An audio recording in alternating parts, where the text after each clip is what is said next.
He gonna pay for it. I guarantee he pay for it. I guarantee it. Calm down. Can Lamont Roach put down a tank? Or is March 1st doomsday for Junior? That story and more, but first up, top 3 WTF in the NFL this season on WutInTheSports. Coming in at number 3 on the list, I got the Saquon Siege. In his first year with the Philadelphia Eagles from the rival New York Giants, Saquon Barkley sets a franchise best 11 100-yard rushing games, as well as a single season rushing record at 2,005 yards, breaking LaShawn Shady McCoy's record at 1,607 yards. Now, if you're one of those numbers guys like me, that broken record is now broken at 398 yards. Oh yeah, might I mention his career best, 1,312, broke that by 707 yards. Ridiculous. He's got 15 total touchdowns this season, and he's also been selected to his 3rd Pro Bowl in 7 years out of Penn State. What is that, bro? Number 2 on WTF, Cajun Jaden Daniels and the Cardiac Commanders. But first, we'll play a little game of Would You Rather, where I give you stats and you tell me which of these 2 top picks you think it is. First contestant, 3,568 yards, 25 touchdowns, 9 interceptions, and a longest pass play of 86 yards, with a rating of 100.1 and a QBR of 70.5. Who is it?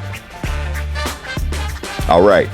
Second contestant, 3,541 yards, 20 touchdowns, 6 interceptions, longest pass play of 47 yards. His rating was actually 87.8 and QBR at 46.8. Who is he? If you guessed that the first contestant on Would You Rather was the 2nd overall pick, 2023 LSU Tigers Heisman Trophy winner Jaden Daniels, then you were correct. Daniels only had 12 total turnovers with 3 fumbles to add to those 9 interceptions.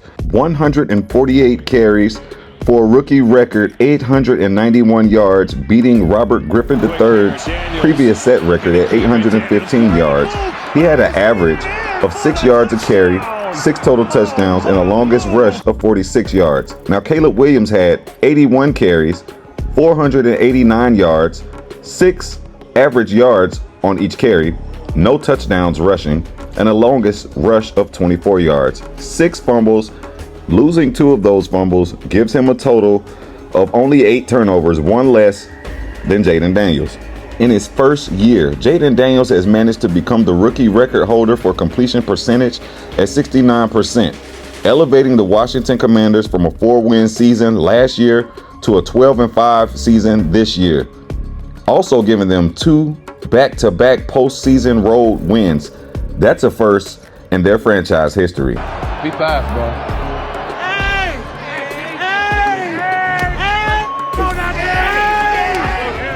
Speaking of fast, Jaden Daniels didn't even participate in the NFL Combine workouts or measurements and still reportedly ran a 4.5 at Pro Day for LSU.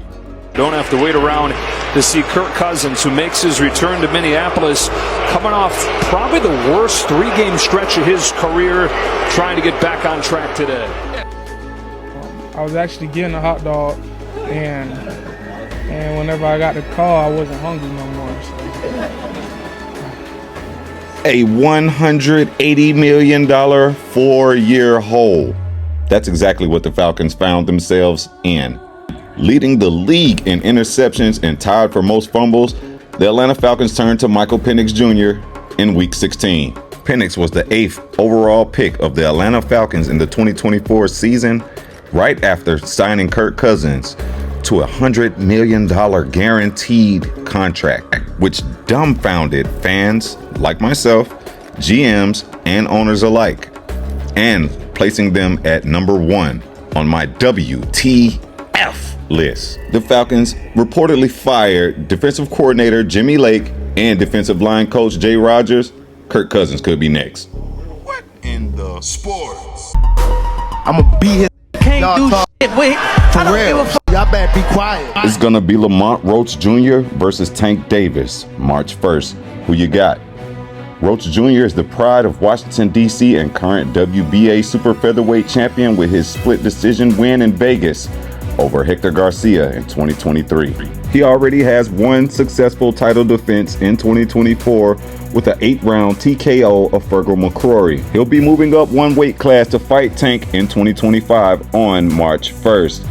Little history, he actually began his pro career 2014, which now stands at 25 wins, 1 loss, 1 draw, 10 KOs. In his amateur career, he was the 2-time Golden Glove Junior National Champion, 5-time Ringside World Champion, 2013 USA Boxing Youth National Champion, and also won the Outstanding Boxer Award. Roach Jr.'s record as an amateur boxer stands at 125 wins, 15 losses, and 2 of those losses coming to none other than Tank Davis. Just being from Baltimore, you gotta be mentally strong and you gotta be physically strong. The double-fisted, power-punching pride of Baltimore, Maryland has actually followed the footsteps of the late, great Muhammad Ali. For those unaware, he's actually converted over to Islam, and his new name is Abdul Wahid. He's also reported to retire after the fiscal year of 2025.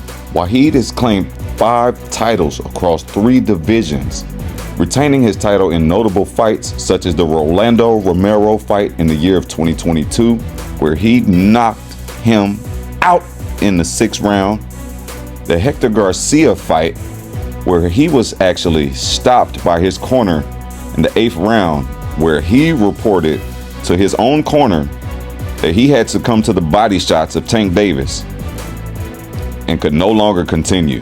9th round stoppage 2023.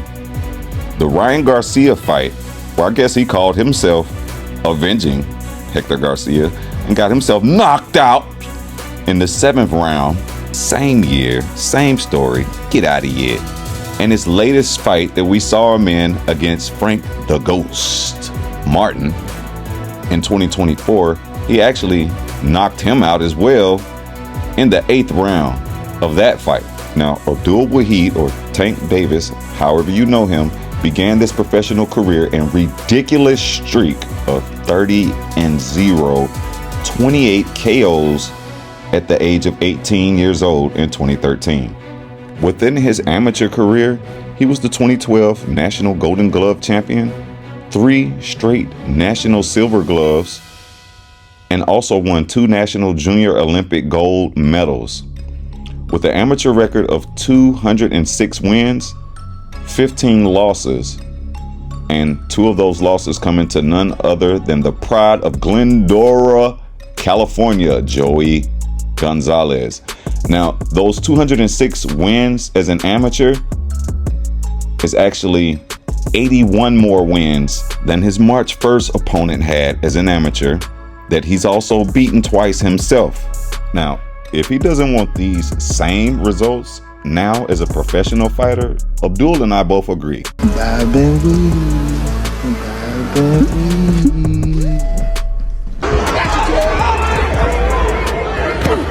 What in the sports? When we come back, I'll be covering the story of the last style bender, Israel Adesanya, looking to avenge back-to-back losses and supplant himself back at the top of the UFC middleweight class.